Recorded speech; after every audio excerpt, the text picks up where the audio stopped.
등불을 켜서 등경 위에 두라라는 말씀의 제목으로 은혜 받는 시간 되시길 축복합니다. 예수님께서 지금 공생애 사역의 중간쯤을 지나고 계십니다. 공생애가 3년이라고 봤을 때 1년 반 정도 지나시고 계신 것이죠. 유대와 여러 지역을 다니시다가 이제는 갈릴리에 집중해서 사역을 하십니다. 조금 더 제자들 중심으로 말씀에 귀 기울이는 사람들을 중심으로 가르치시면서 비유의 방법을 사용하고 계시지요.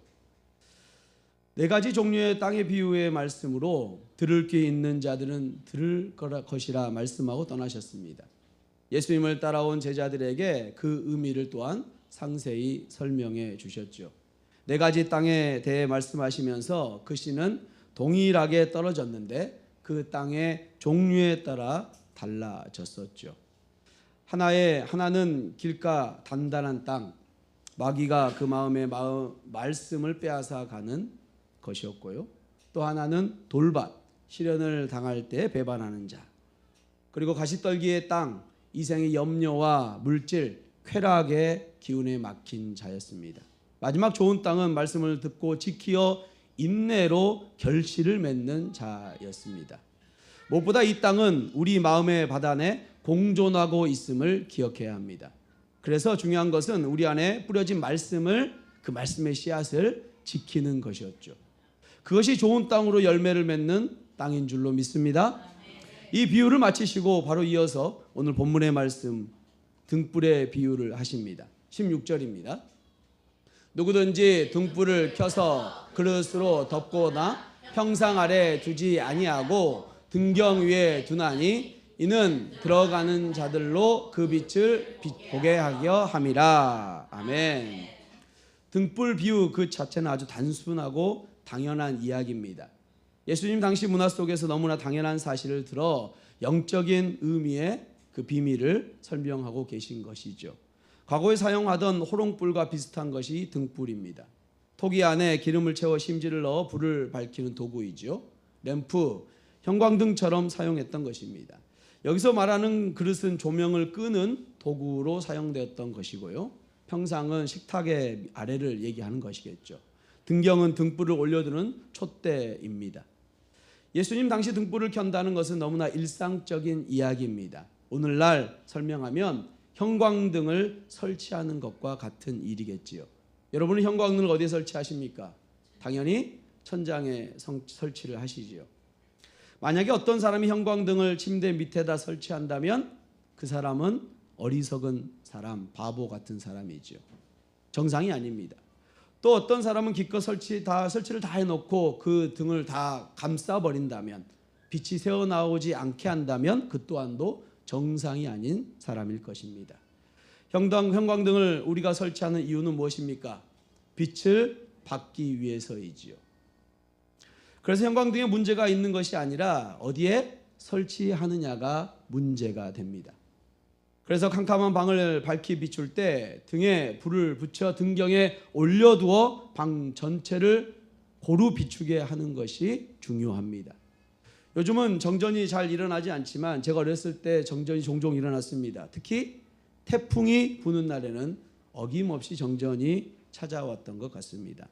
그때 정전이 되면 초를 찾아 거기에 불을 붙이곤 했지요. 누구도 뚜껑을 덮어버려 끄거나 침대 밑에 그 초를 두지는 않았습니다. 지극히 당연한 이야기이지요. 그런데 주님은 왜 이런 비유를 말씀하고 있는 것일까요? 먼저 빛은 하나님의 말씀입니다. 시편 119편 105절입니다. 주의 말씀은 내 발의 등이요 내 길의 빛이니라. 아멘. 예수님의 말씀은 우리의 빛인 줄로 믿습니다. 우리 마음에 빛 대신 말씀이 임하면 우리의 삶은 새로워집니다. 그렇다면 그 말씀을 듣고 깨달은 자는 어떠해야 할까요? 그 등불을 그릇으로 덮어서는 안 됩니다. 그 진리를 평상 상 아래 둬서는 안 됩니다. 이 의미는 진리의 말씀을 깨달아 아는 것으로 끝내면 안 된다는 것이죠. 등불을 켜서 말씀을 깨달아 등경 위에 두어야 합니다. 깨달은 말씀을 현재의 삶에 적용, 실천해야 한다는 것이죠. 깨달은 진리의 행함을 가정에서, 사회에서, 세상에서 등불, 빛과 소금의 역할을 감당해야 한다는 것입니다. 그 집을 밝게 하는 사람이 되어야 합니다. 이 사회를 밝게 하는 사람이 되어야 합니다. 이 세상을 비추는 사람이 되어야 합니다. 우리가 꼭 기억할 것은 등불의 목적은 들어가는 자들로 그 빛을 보게 하기 위함이라는 것이죠. 아멘. 우리가 그리스도인으로 말씀을 먼저 받은 자로 끝나면 안 됩니다. 등불을 잘 설치해야 합니다. 형광등을 잘 설치해야 합니다. 그 방법은 우리가 들은 말씀을 단지 지식으로만 깊이 가지고 있는 것이 아니라 행함과 실천으로 드러내는 것이죠.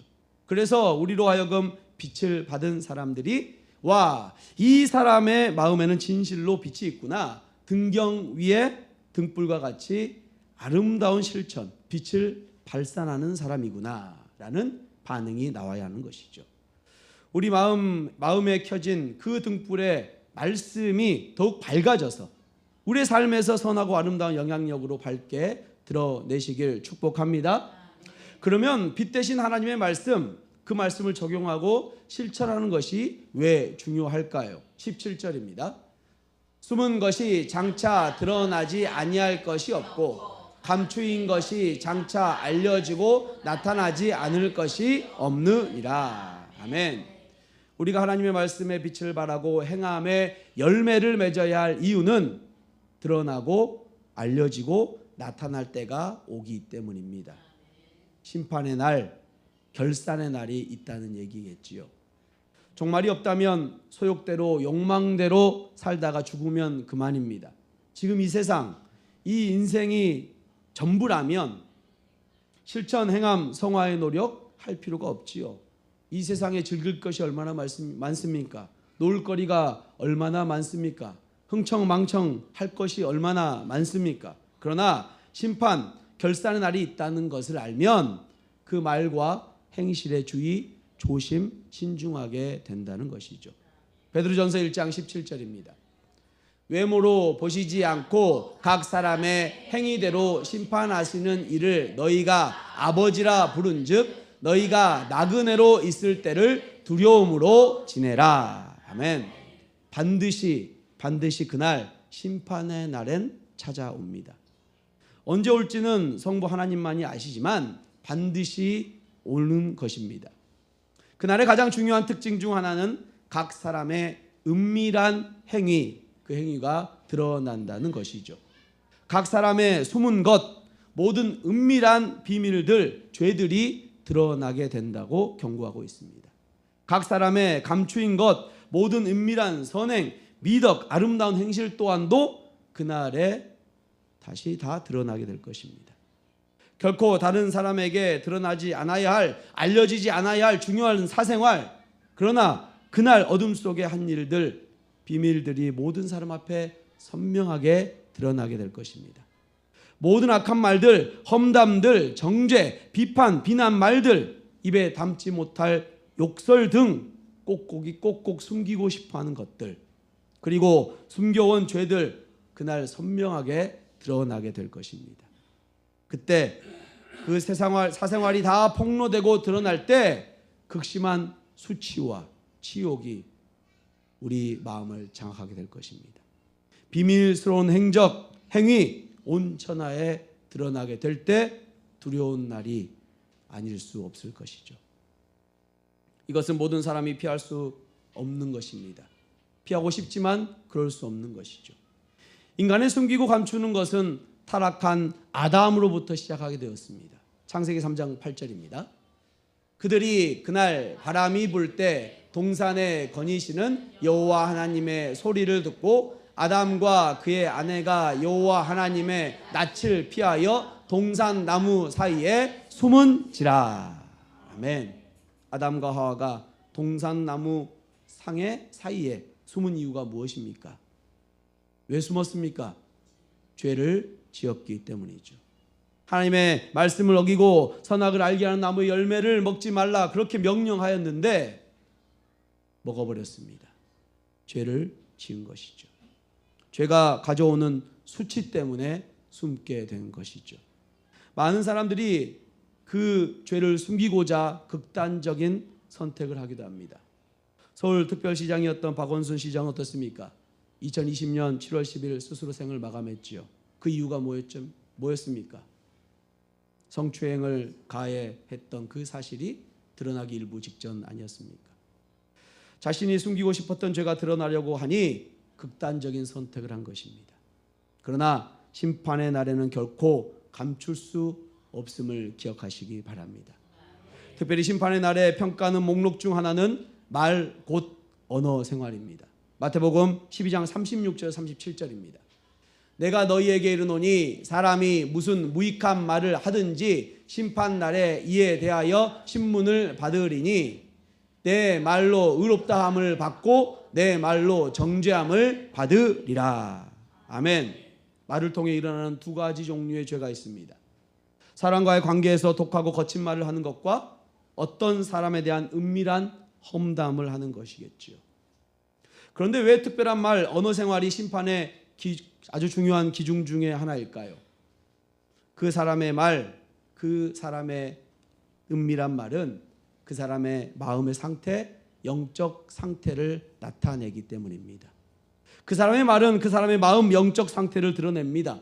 그 사람이 어떤 마음의 밭을 가지고 있는지 드러내게 되지요.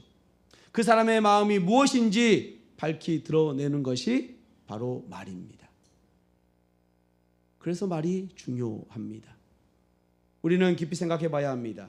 우리가 지금까지 한 비방, 험담들, 거친 말들, 감정에 기초한 즉흥적인 말들, 고성들, 그날 하나님께 어떻게 책망받을지 말이죠. 아마도 한 번쯤은 내가 했던 말 때문에 곤욕을 치러 보셨을 것입니다. 내가 했던 거친 말, 독한 말, 부끄러운 말들이 세상에 알려지면 부끄러움과 수치심에 그 마음이 장악되어서 쥐구멍에도 들어가고 싶은 심정과 동시에 큰 두려움이 발생하게 됩니다. 특별히 우리가 주목할 것은 우리가 함께 읽은 마태복음 12장 36절에서 무익한 말에 대한 이야기죠.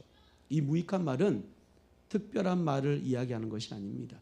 일상의 삶에서 내뱉은 감정적인 말들, 분노의 말들, 독한 언어들을 말하고 있는 것입니다.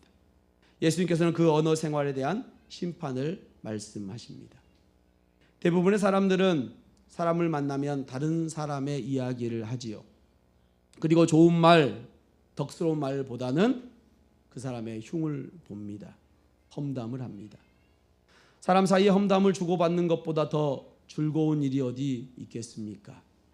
그러나 많은 신자들이 뒷담화 험담이 얼마나 위험한지 인지하지 못합니다. 여러분, 누군가 여러분들에게 다가와 귓속말로 다른 사람에 대한 험담을 한다면 경계하시기 바랍니다. 그 이유가 무엇입니까? 심판을 받음을 말씀하고 있기 때문이지요. 우리는 기억해야 합니다. 그날에 남편에게, 아내에게, 자녀에게, 부모에게 퍼부었던 거칠고 독한 말들, 그날에 비디오로 생생하게 재생될 것입니다. 신문의 증거로 드러날 것입니다. 이때 극심한 수치와 두려움이 그 사람의 마음을 장악하게 되겠지요. 교회에서는 아름답고 정숙한 사람이었는데 사람들이 없는 데서는 이처럼 많은 험담과 욕을 하며 사는 사람이었구나. 실상은 다 외식이었구나. 다 연기였구나. 무엇보다 이런 사람은 등불을 식탁 아래 두는 사람임을 기억하며 경계하시길 바랍니다.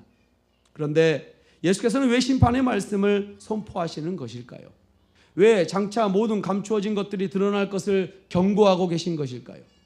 진리는 반드시 사람을 변화케 하고 성숙케 하기 때문입니다. 특별히 언어 생활에서 변화의 성숙이 일어나게 됩니다. 만약 신자인 우리가 모여서 험담, 비방의 말들을 한다면 우리가 참 하나님의 자녀인지 심각하게 고민해 봐야 합니다. 하나님께서는 만남과 교제에서 험담, 비방이 아니라 복음이 증거되고 선한 덕을 세우시길 원하십니다.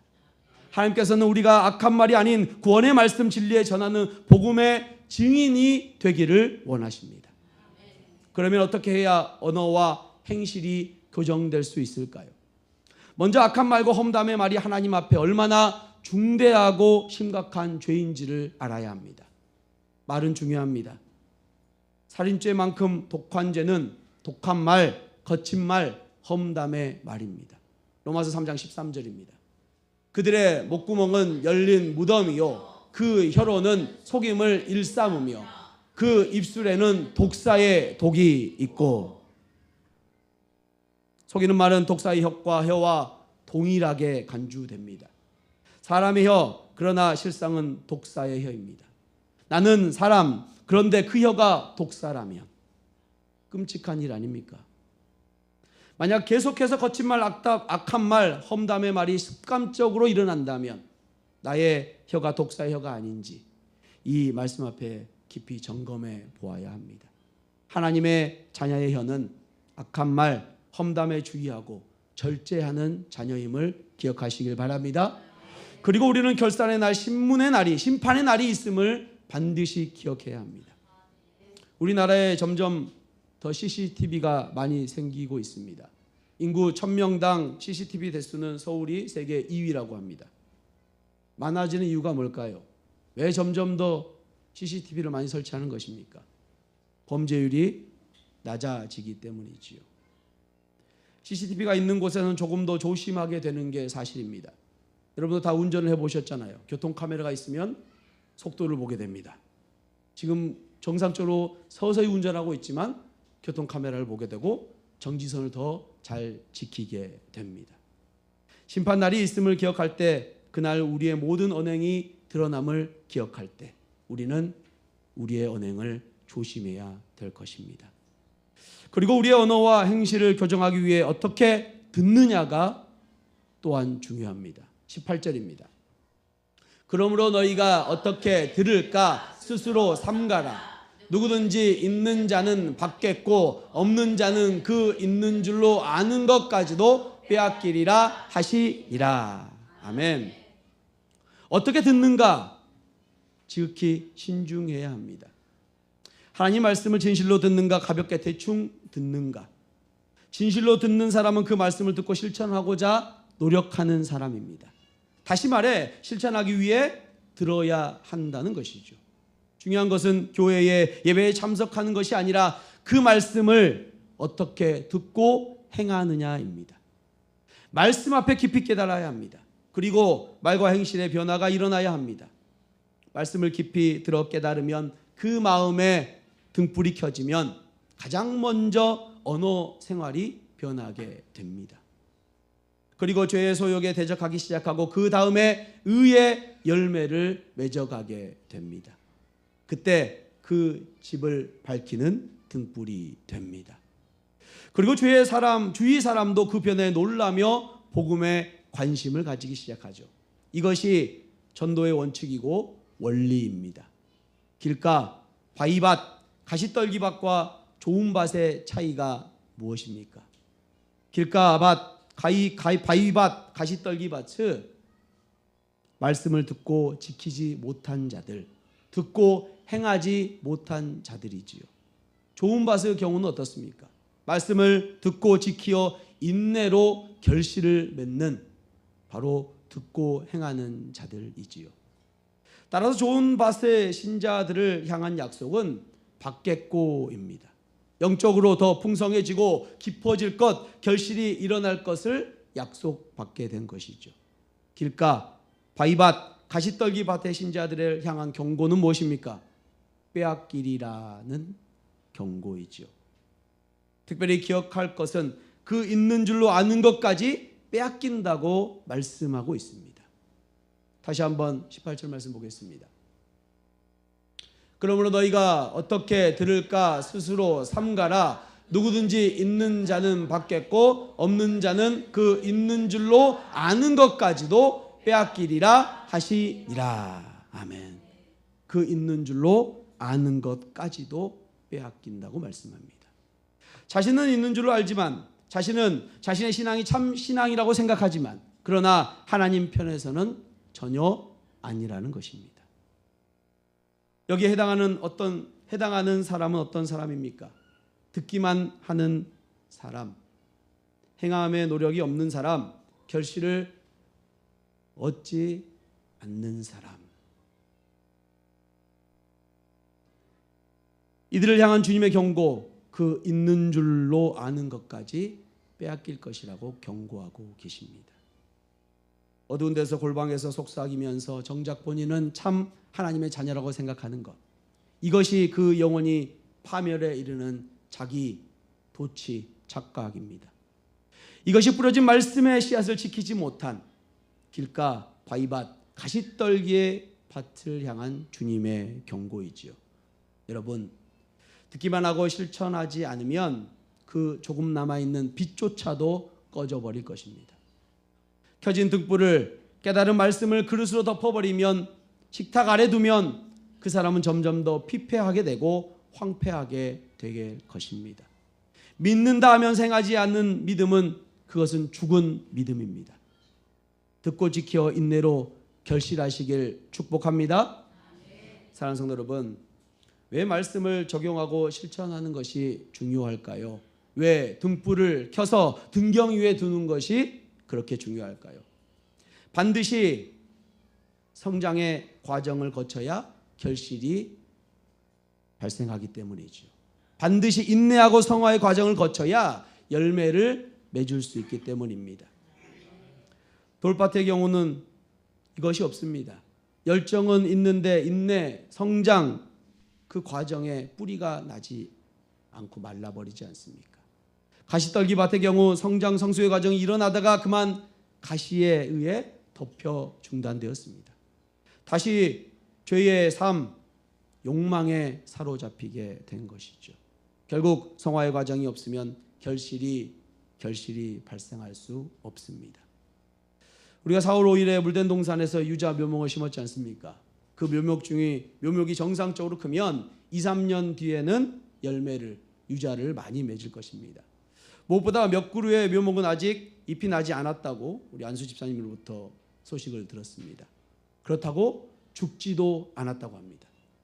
지금 이 묘목은 더 잘 자라기 위한 인내의 시간을 보내고 있는 것이죠. 이 인내의 시간이 길면 길수록 더 튼튼한 나무로 자라게 될 것입니다. 척박한 땅에서 자란 나무는 어떤 태풍에도 살아납니다.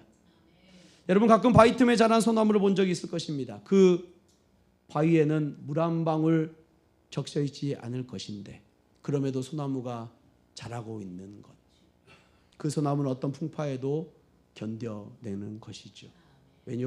큰 인내를 겪었기 때문입니다. 영적 결실도 마찬가지입니다. 신앙의 신실성은 행함과 실천에서 확인할 수 있습니다. 만약 믿는다고 고백하는데 말에서 행실에서 이전과 똑같다면, 변화가 없다면 무엇에 결함이 있는지, 우리의 신앙이 무엇이 문제인지 심각하게 점검해 보아야 합니다. 성도 여러분, 우리에게 참 믿음이 있다면, 우리가 참 신자라면 그날 우리의 은밀한 죄들은 예수 그리스도의 십자가의 피로 다 덮어지게 될 것입니다. 예수님의 공로로 우리의 죄는 다 없다고 인정받을 것입니다. 그러나 불신자들은 낱낱이 드러나 보이겠지요. 그렇다고 믿는 우리가 언행을 주의하지 않으면 안 됩니다. 거친 말, 악한 말, 험담을 주의해야 합니다. 예수님의 공로로 우리의 모든 죄가 용서되니 막 살자고 해서는 안 됩니다. 만약 이런 사상을 가지고 있다면 우리의 구원을 의심해 보아야 합니다. 디도서 2장 12절에는 참 하나님의 백성이 되면 경건함으로 선한 말과 행실을 하기 시작한다고 말씀하고 있습니다. 그 심판의 날 우리의 죄가 백옥같이 희게 된 이유는 예수 그리스도의 십자가의 은혜 때문입니다. 그 은혜에 감사한 자는 죄에 합리화하지 않고 죄를 절제하게 되어 있습니다. 우리의 악한 말들, 험담들 예수님께서 덮어주시지만 그렇다고 죄의 허가증은 아니라는 것이지요. 우리는 믿는 자로서 그 있는 줄로 아는 것까지 빼앗김을 당할까 두렵고 떨림으로 살아가야 합니다. 주신 알곡이라고 우리가 있다고 생각할지 모르나 하나님 편에서 그렇지 않을 수 있음을 기억하시길 바랍니다. 우리를 예수 그리스도를 따라 등불의 빛을 비춰야 합니다. 그것은 등경 위에 또한 행해져야 합니다. 등불을 등경 위에 두어 주님을 닮는 행함으로 주님의 빛을 보기로 결단하는 주님의 은혜교회 성도님들 되시길 주님의 이름으로 축원합니다. 아멘.